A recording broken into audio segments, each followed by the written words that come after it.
On va commencer ce sujet en regardant le film officiel. Tu me l'as trouvé où? C'était Sur son Instagram. sur son compte Instagram, Oui. qui est suivi par 20 et quelques, 20 millions 20 à peu millions près de personnes. Donc, voilà le film officiel de la visite de Donald Trump dans un McDonald's pour travailler. C'est parti. De ce matin.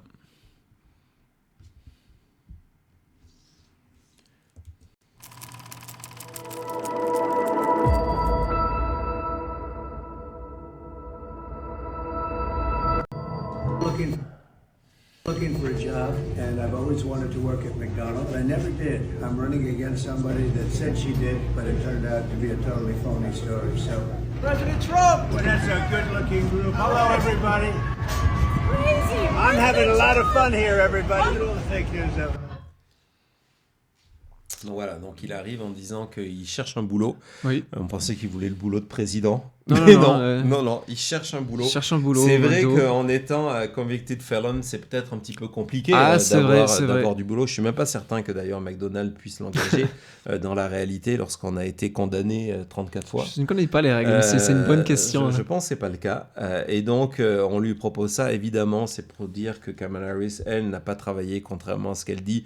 On vous a expliqué tout ça hier. Et Oui. donc, il y a eu ce moment où Donald Trump a donc préparé des frites et puis il a ouvert la fenêtre du drive-thru pour offert, hein, c'est gratuit, Merci, c'est de la part de McDonald's, pas de McDonald's, de Donald Trump, de la nourriture aux personnes qui étaient là au drive-thru. D'ailleurs, on va le voir, ça a été filmé encore une fois par sa campagne, Donald Trump en train de nourrir des Américains qui passent par là.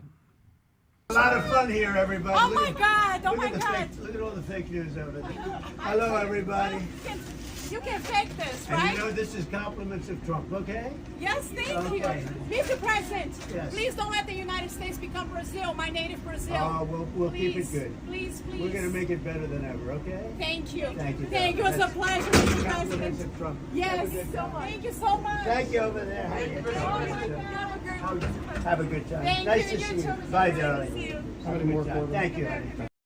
Donc on ne fera pas de fenêtre, de commentaires sur la fenêtre qui a eu le droit. Donc on voit la réaction surprise du public, super heureux, mon Dieu, Donald Trump est là. Wow. Et en plus il les informe que c'est offert par Trump. Ouais. Vous inquiétez pas. Et évidemment, brrr, tout ce que vous venez de voir est complètement bidon, préparé en avance. Tout. On est surpris, évidemment. Non, les voitures, c'est un drive-thru, Non, ça se passe pas comme évidemment, ça. il y a des conditions de sécurité qui font que, mais au-delà, on s'est rendu compte que les 6 derniers événements publics comme ça de Donald Trump, quand il est rentré dans un Chick-fil-A, et comme par hasard, il est tombé sur une noire américaine qui lui a apporté son soutien et puis qu'on a vu dans tous ces meetings de Détroit à Las Vegas, etc., en fait, il a fait des meetings avec des faux pompiers, avec des faux syndicalistes et donc là, ce sont même des faux clients qui, on a appris grâce à la presse locale, hein, encore une fois, grâce à la presse locale qui était 2 heures en avance sur les lieux, qu'en fait, ces personnes en voiture, là, que vous voyez, ça fait 2 heures avant que Donald Trump arrive, Qu'est-ce qu'ils font là étaient là et qu'elles répétaient leur passage au drive-thru. Il y a même des photos. Donc voilà, ça c'est avant Voilà l'arrivée. la Jeep, ok. C'est avant l'arrivée de Donald Trump au McDo. C'est quoi, c'est la réalisatrice là qui fait du blocking? C'est la responsable de l'événement qui va dire à quel moment la voiture doit s'arrêter parce que à un moment on va faire venir les photographes.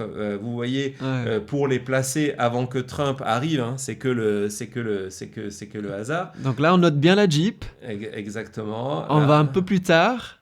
Voilà. Donc voilà, donc là c'est tous les véhicules. On voit le Secret Service qui est là. Les journalistes sont mis là parce que ça permet à Trump de dire la même blague. Personne n'a réagi d'ailleurs. Il a dit 2 ou 3 fois en disant c'est fake news, regardez, c'est fake news, c'est fake news.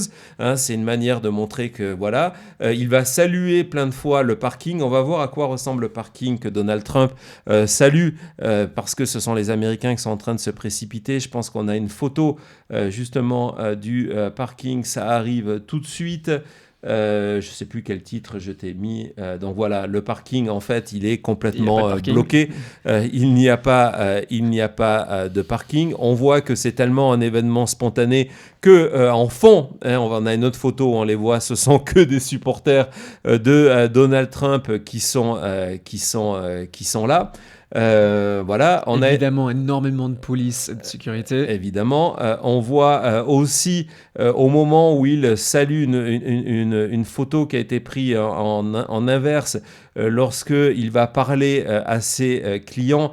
On voit que en fait, c'est de la mise en scène complète. Vous allez voir les caméras sur cette photo-là. Donc là, ce sont les journalistes qui font des essais. Je la connais cette Jeep. Ah, c'est encore la Jeep, ouais. C'est encore la Jeep. Et c'est pas fini. J'ai des infos sur la Jeep et sur toutes les personnes qui étaient là. Donc ça, c'est les journalistes qui font des essais pour voir avec la campagne quel est le meilleur angle pour avoir des photos. Vous savez, ces photos où Trump salue, etc. et donne la nourriture. Bien gentil. Donc les voilà. On voit donc, je crois qu'on a un autre cliché, la reverse, Thomas, où on va voir justement à quoi ressemble la vue du côté de Donald Trump. On comprend que tout ça, c'est de mon guerre, c'est fait pour la campagne. C'est ça. En plus de ça, on a appris entre-temps que le McDo, on l'a vu servir des clients à l'intérieur, à l'extérieur. En fait, le McDo était fermé toute la journée pour des questions de sécurité évidentes. Donc, c'était vraiment un événement qui a été répété et qui était juste pour les caméras. D'ailleurs, on va voir un titre du Daily Beast qui va... le voilà, ça arrive dans une seconde. Donald Trump prétend qu'il travaillait à McDonald's. Ouais, normal, il a fait semblant de travailler au McDonald's, après il a fait semblant d'être joueur des Pittsburgh Steelers. Exactement, et donc la presse locale, confirmée après par ce qu'on appelle les poolers, donc les membres des journalistes des chaînes, des émissions nationales, là c'était NBC News qui suivait, a confirmé que la dame que vous voyez dans la Jeep, là, qui est super surprise, oh mon Dieu, c'est Donald Trump, etc. C'est une membre de la campagne de Donald Trump en Pennsylvanie, et que toutes les personnes dans ces voitures qui étaient là depuis 2 heures et qui ont fait le tour une dizaine de fois pour vraiment choisir les bons spots, etc.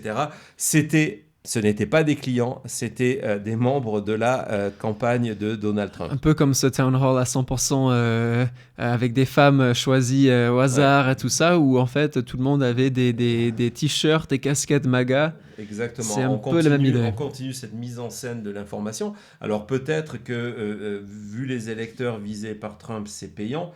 Ça, on ne pourra pas le savoir avant la fin de la campagne. Je vais vous montrer comment le Drudge Report a réagi à cet événement en comprenant que c'était complètement bidon. Donc voilà, McDonald's. C'est fou comment le Drudge Report est devenu...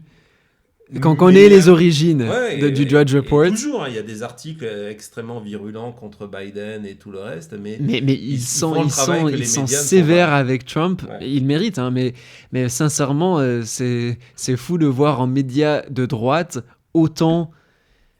Comme tu as dit, c'est violent avec lui. Ah ouais, et puis la dernière ligne en disant voilà que c'est un felon finds work. Donc voilà, ça c'est le Drudge, ça c'est assez historique. Et on verra. Je savais qu'elle allait te plaire. Non, mais elle est folle. Elle est folle. Elle est parfaite parce qu'on le reconnaît, mais tout de suite. C'est lui, il n'y a pas de doute. C'est Ronald, c'est Donald McDonald. Donald Trump. Non, c'est Donald McDonald. Donc, ce qui est assez intéressant, je pense que tu as peut-être la photo, c'est que il y a une partie des médias, et c'est peut-être que les médias, peut-être encore une fois, je ne le sais pas, que les électeurs moyens vont se dire, mais mon Dieu, c'est un président qui nous ressemble, regardez, il a mis un tablier, il est allé au McDonald's. Peut-être que les électeurs vont se dire, comme AOC, c'est tellement fou, c'est tellement faux, on sait que le gars, c'est un milliardaire, il n'a jamais travaillé une fois de sa vie, c'est... Première fois de sa vie qu'il met un tablier, quoi. Exactement, donc on ne connaît pas l'impact, mais beaucoup de journalistes comparaient ce moment avec un autre moment, je ne sais pas, je t'ai envoyé la photo juste avant l'émission sur WhatsApp, un moment qui date de 1988, lorsque Michael Dukakis avait tenté un truc. Donc Michael Dukakis, c'était le candidat démocrate, il était contre George H. Bush. Et il avait cette réputation, en tout cas c'était les républicains qui lui avaient fait cette réputation d'être trop mou, trop doux, pas assez homme, d'accord ? Et entre autres parce qu'il voulait, à l'époque il y avait un programme de protection spatiale qui s'appelait Star Wars. Je ne sais pas où ils sont allés la chercher, ça là. Et lui, il disait, il y a trop d'argent qui est gaspillé dans ce programme, et donc si je suis élu, je vais couper ce programme-là. Donc, on se moquait de lui, et donc sa campagne s'est décidée à dire, bon, on va faire quelque chose qui va montrer que tu es un homme, un vrai, Michael. On va aller dans le Michigan. Écoute, regarde, il y a 2 ou 3 ans de cela, Margaret Thatcher a fait une photo dans un char britannique, et cette photo, c'est cette photo qui lui a permis d'être réélu. Et donc, on va faire pareil avec toi, Michael. On va faire la campagne et tu vas aller dans un char, on va faire des photos, il y aura les médias, il y a tout le monde qui va filmer. Et quand ils sont arrivés à la base pour le fabricant d'armes de ce char Abrams, on a dit, OK, mais en fait, on a une règle ici. La règle, c'est que si vous voulez monter dans un char en mouvement, parce que la campagne voulait, pour faire des clips du mouvement, il faut porter le casque. C'est obligatoire. Et donc, il s'est retrouvé avec le casque, et le casque de Michael Dukakis est devenu la blague de la campagne. Ça a été évidemment détourné par la campagne de George H. Bush contre Dukakis. Une semaine après, il y avait genre 25% des électeurs qui expliquaient que cette photo qui a fait le tour évidemment des late shows, etc., était une raison supplémentaire pour eux pour ne pas voter pour lui parce qu'il portait les casques. Et aujourd'hui, on se moque de Biden qui porte un casque quand il fait du vélo. Hein. Voilà, on n'est pas loin. Et c'est devenu depuis une référence en campagne politique. Et on appelle ça l'événement, l'instant, le moment tank. The Tank, et on s'est dit dans certains journalistes politiques, est-ce que cette image de Trump avec le tablier, est-ce que ça va être quelque chose de bien pour lui, ou est-ce qu'à la fin ça sera son moment Dukakis? Écoute, moi je suis le premier qui veut que Trump à sa chute et qui tombe, mais si à la fin, avec tout ce qu'on sait, le 6 janvier, les viols, tout ce qu'il a, c'est un tablier de McDo qui le fait tomber, quoi. Alors là... Écoute, on a vu l'importance d'un Diet Coke sur le 6 janvier. Sur le rapport du 6 janvier. Et ça serait Diet Coke logique, et McDo, la chute de Trump. Le Diet Coke empoisonné par ses préférés. Et le McDonald's soit extraordinaire. À ce niveau-là. Allez, on fait une petite pause et puis on fait notre petite rubrique sucrée. Parfait. Salé. Tout de suite.